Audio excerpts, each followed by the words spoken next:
Welcome to Season 3 of Unapologetically Woman. We're celebrating phenomenal women all across Kentucky who make no apologies for their perspectives or the impact that they're making in the community. Today we're celebrating Diana Frankenburger. Diana is a mom, a grandma, a nurse, an educator, and the Prenatal Education Coordinator for the University of Kentucky Healthcare. Unapologetically Woman, Diana Frankenburger, that's you. Congratulations. Thank you so much. This is such an honor. I've been watching some of your episodes, and I can't tell you how honored I am to be among women you've had on your show. Well, we're excited that you're going to be part of the collection now. So tell us, what is it that you do at the University of Kentucky? Okay. So as Prenatal Education Coordinator, I oversee the education that we give for childbirth classes, infant care classes, infant safety and CPR. I'm a lactation specialist. I teach breastfeeding class. We also have classes for parenting, for partners and dads, and also for grandparents. And so, listen, the lactation specialist, that's something that I wish I had when I was having children. Why is that important? Because that's not something that you just know how to do. It's not. It's not. Breastfeeding is a natural thing, but it doesn't come naturally. And it's important to know things to do to help you, even beforehand. And that's usually where I do most of the education, is helping moms get ready to breastfeed. So we do classes prenatally. We talk about position and latch and how to know that you've got baby in the right place and how to tell they've gotten enough to eat, all of those kind of things. And all of those things are really important, because there are things, just because you have a baby doesn't mean that there's no real book that tells you how to do it. Right. And having that support system there is yes. I think, I wish I had it. Yes, I do too. When I was having my children, I wish that as well. And there's so much information out there today. You know, you can Google anything, but you can also get 5 or 6 different answers that are different from one another, and some of them are good and some of them are not so good. So it's important to be able to help people understand what is good to do with their babies, what is good to do with breastfeeding, all of those things. And so you have a master's in nursing, and you also have a degree in social work. I do. How do those 2 degrees help you with the intersectionality of working with families? Yeah. Well, it actually has come in very handy. I started out with social work. I felt like that was going to be my calling. I worked with emotionally disturbed teenagers for about a year, and then I decided that was not my calling, and I wanted to do something else. So as I was looking at getting a master's in social work, I actually was exposed to a lot of nurses, actually at UK. My grandmother was a patient there, and I watched them take care of her, and I started thinking, I think I could do that. And so I changed up my plan, and I became a nurse and worked as a staff nurse at UK for 28 years. I worked in med-surg. I worked with women in a women's health unit that had women who were having high-risk pregnancy, were delivering babies who went to the NICU, whose babies perhaps died. I also worked with women who were having hysterectomies, thyroidectomies, mastectomies. And then I also worked with young women who had cystic fibrosis. And so it was kind of an unusual patient group, but it was a really good group, and I enjoyed that. And then I started rotating to labor and delivery, and I spent about 9 years as a labor and delivery nurse. So you've done it all. Not all, but I've done a lot of things with women, a lot of things with women's care. So when you're working and you're in that role and a mother does experience a loss of a child, how do you wrap your arms around them, and what does that look like? So fortunately, at this point, UK has a very supportive perinatal loss support system that steps in and helps women through that process. We actually have pictures made and mementos made for moms. Fortunately, we have those things in place, but a lot of times it's just being there and just not even saying anything, but giving them a hug and supporting them through that. And I suffered a loss myself. My first baby was born dead, and so I think even though it was a horrible thing to go through, it helped prepare me a little bit to know what people are feeling. It isn't something I share with everybody that I talk to in those situations, but it is something that in the back of my mind gives me some idea of how to help them navigate those first few days and weeks after a loss. Well, because you can relate Right. on some level to what they might be going through. Right. You know, and that's important. To have someone who has been through that, who knows what you're feeling and what you might be going through, to be there supporting you. Yeah. Sometimes it just helps me know what questions to ask and ways to prompt them to talk about what they're feeling. Mm-hmm. So for that, I'm grateful. And so you also do a lot of work with teen education and teens that might be pregnant. Yes. I have been working with the Family Care Center here in Lexington since 2016. I do prenatal education with all of their pregnant teens, and I'm lucky to be joined by Safe Kids of the Bluegrass, and they also come in and help with that education. We talk about lots of different things. We go through subjects like feeding your baby, caring for your baby, safe sleep for your baby. We also get to know one another a little bit in the beginning. I feel like it's really important for young women to express themselves and be thinking about what they want their family to look like as they plan for their lives. They fill out a form for me at the beginning of the semester, and we talk about how many children do you want to have? When do you want to have your next child? What do you want to do for a career? How much schooling is that going to take? And then we switch up and talk a little bit about families. What are some traditions you want to carry on with your own family? What are some things you want to change? What makes a healthy family? And so by the time we finish talking about all of those things, I feel like we've gotten to know one another a little better for the semester.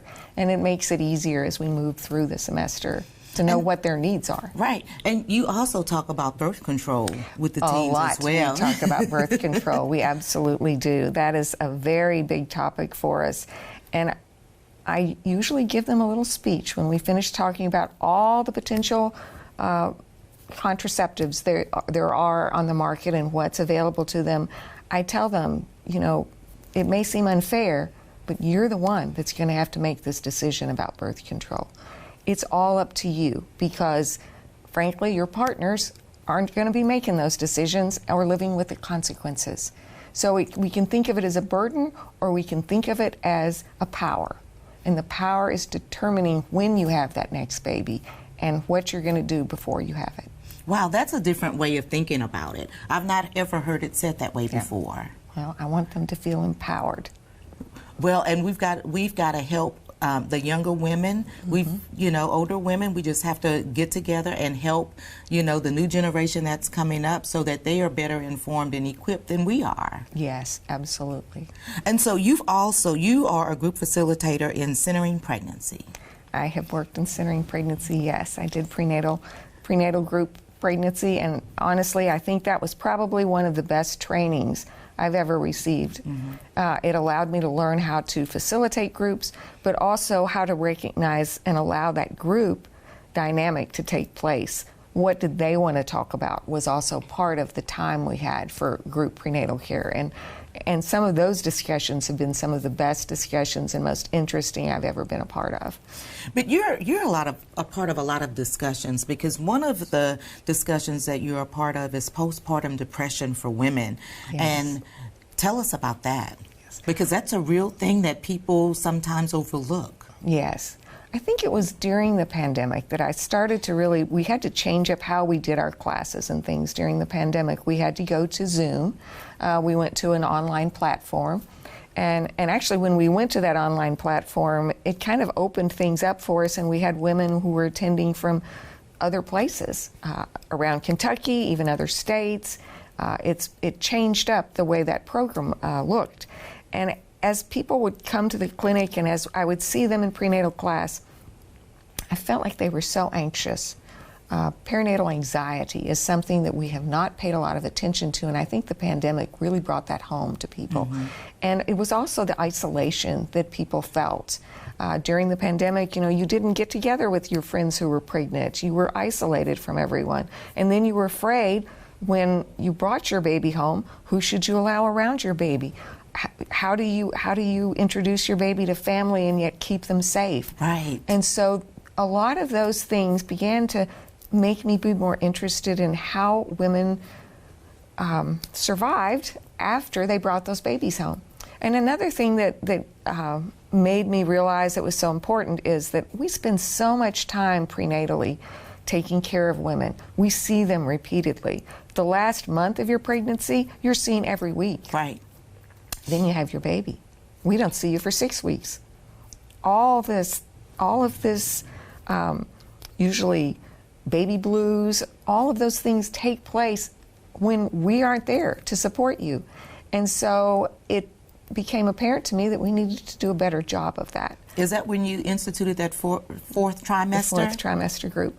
So I had been talking about postpartum depression and baby blues in all of my childbirth classes, but I just felt like talking about it wasn't enough.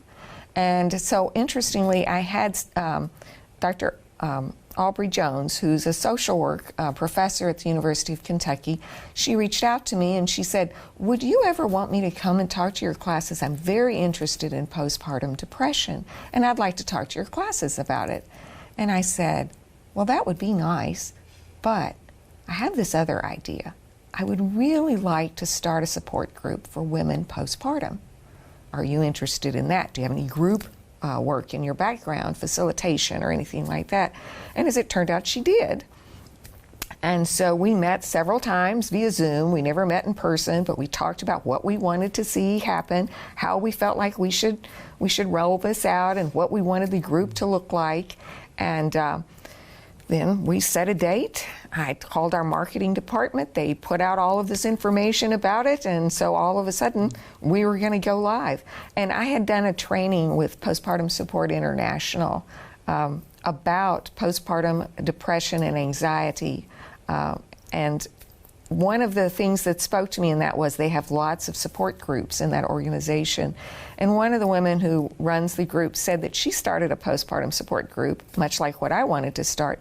And she said, for the first year, I only had one person. And she said, I don't ever have an agenda for that group. I let the group lead. And I just facilitate what they want to talk about. So that really stuck with me, and Aubrey and I talked about it, and while we felt like it was important to address certain things, like what are the signs of postpartum depression, when should you seek treatment, and different parts like that. What are some of the signs of postpartum? Some of the signs. Yes. So typically, after you have a baby, your hormones go through a big change. Usually you're very sleep deprived from labor and delivery, and then you take home a newborn who likes to be up every hour and a half or so. And so sleep deprivation, feeling overwhelmed with this new baby, feeling tired and sore from having had a baby, all contribute with those hormonal changes to what they call baby blues. You have mood swings, crying spells, feel irritable, maybe you're not sleeping, you don't eat well, and so you feel overwhelmed. That's normal. It lasts for a couple of weeks, and then usually between 2 and 3 weeks, you catch up a little on sleep, you start to feel a little more like yourself, and your hormones start to kick in, and so you feel better. They start going back wherever they're supposed to be. Where they were supposed to be, that's right. However, for 1 in 7 women, that doesn't happen. Instead, those depressive thoughts get worse. Many times they feel more overwhelmed. Maybe they don't feel like they're really bonding with this baby. They don't feel close to the baby. Sometimes they have intrusive thoughts, things like, what if I drop the baby down the stairs? What if this happens or that happens to the baby? What if the baby stops breathing? And they go in and they check the baby even when they're asleep multiple times because they have these intrusive thoughts that they can't get rid of. Those are all signs of what's called postpartum depression. It's very treatable. They're not alone. It's very common. And with help, they will be well again. but they have to ask for help. They have to know what to look for, and they have to come back to their provider and ask for help. And this is nothing to be embarrassed about. No, absolutely not. And when I talk to different groups about postpartum depression, when I talk to the young women at the Family Care Center, and I also work with women with substance use disorder, when you talk to them and you say, you need to tell people when you have these scary thoughts or all of these thoughts, you don't feel you're bonding with your baby, many times those women in particular will react with, I don't want to tell anybody that because they'll take my baby away. They'll think there's They're something afraid. wrong with me. Right. I'm not a good mom. And that's not it at all. The idea that you help, you ask for help, and you want help, makes you a stronger mother, makes you a better mother. And that's the message we have to get through to women. And do you think that there's more pressure for moms to be perfect? Oh, absolutely. To do everything perfect and all of that? Social media has, it's a curse and a blessing, but sometimes when you see all you see on social media, these women with their beautiful babies and beautiful moments, and that's not the way it is the majority of the time. There's so much more to it and so many more things that go on. So yes, I'm afraid social media can help us and hurt us. Well, because nobody posts their baby crying at 2 o'clock in the morning. No, of course not. Or with you, well, I remember when I had one of my children, I would sit there, they would cry, and I would cry too. Absolutely. And Been so there. you don't see, Right. That's part not what of you it. hear from people. Right. Absolutely. Yes. And do you think that plays a huge role in postpartum? Oh, yes. They don't want people to know. I also volunteer for Postpartum Support International. I'm a regional coordinator for them. And they will send women to me in I've had a lot from Louisville or Central Kentucky, and many times the questions that they ask and the feelings that they have, they're all very normal feelings, but maybe they don't have the support they need at home. With our lifestyle today, we are not surrounded by family and people who can help us when we first bring these babies home. Many times we're by ourselves, sometimes in a strange city or sometimes even in a strange country. Some of the women in our postpartum group are from countries where their moms are somewhere else and they don't have that support or backup. And so that's part of the reason that I think this group is so important. It gives women, other women going through many of the same things, who can tell them how they survived and help them look for ways they can survive too. And you don't have to be perfect, Patty. No, That's the main thing not. that I tell people. You don't have to worry about being a perfect. No. And doing everything that you see everybody else doing. Well, one of the things that one of the women in our group said that I really like, and I tell this to a lot of people in my class, she said, your baby is not born with expectations for you.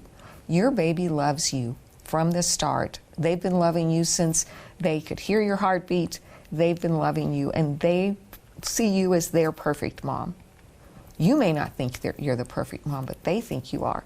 And so from there, it's just building on that relationship with your baby. One of the things that you said that I liked is that you meet women where they are, regardless of their circumstance. Talk a little bit about that. Okay. And why that's important. Well, I think it's so important because you may not know what the needs people have are until you really listen to them. And I'll give you an example of that. When I was working with a particular group at the Family Care Center, we were talking about safe sleep and how important it was for your baby to have their own safe sleep surface. And you needed a crib or a bassinet for your baby. You don't put anything in it, no toys, no pillows, no blankets. I was going over all the things, the ABCs of safe sleep. And one of the young ladies in my group looked at me and she nodded her head and she said, I want my baby to have that. When I was little, there were 4 of us sleeping on the sofa with my mom at a time. And I want my baby to have their own place to sleep. And I sat there for a minute thinking about how I had just assumed everybody's situation was the same. And it's not. And so then I had to change up how I talked about safe sleep. What are safe sleep surfaces around your home? Dresser drawers come out. Don't put them back in with the baby. I have to say that. But take all the stuff out. Don't assume Don't assume anything. take all the stuff. That's a safe sleep surface I for never your thought baby. about that. Clothes baskets can become a safe sleep surface for your baby. So I do add those things in at times. If you were getting an emergency situation, you left some place that wasn't safe with your baby, you know, you have to think about those things. Where could you pull out that your baby could sleep? And those are examples of things like that. Wow, that's incredible. So, look, we could sit here and chit-chat all day because I love talking to moms who are out there helping other moms to do, you know, amazing things and to have those healthy babies and all of that. But I want to leave you with the last word for women that may be watching, that may even be feeling some of this or looking to you thinking, gosh, I'd like to do something like she does. What kind of overall, I'll give you, pitch the last word to you. Oh gosh. So I've looked at all of your videos. Oh. And I know that you've had so many women say so many wonderful, smart things. I would have to say one thing is to always believe in your own worth. Believe in yourself. Because you are not how attractive someone thinks you are or how popular you are. You are you, and you are worthy, and you need to remember that. I would say that, and I would also say that you can do what you set your mind to do. I certainly didn't think this is where I would wind up, but I'm so happy that it is. And then also, be kind. Treat people like you would want to be treated. I think even when they don't treat you that way back, in the end, you are made better by it. So I guess those two things would be it. Thank you so Thank much. you. Congratulations again. Thank you so much for having me. You guys continue to watch as we celebrate other phenomenal women just like Diana. Remember to be kind to one another. I'll talk to you soon.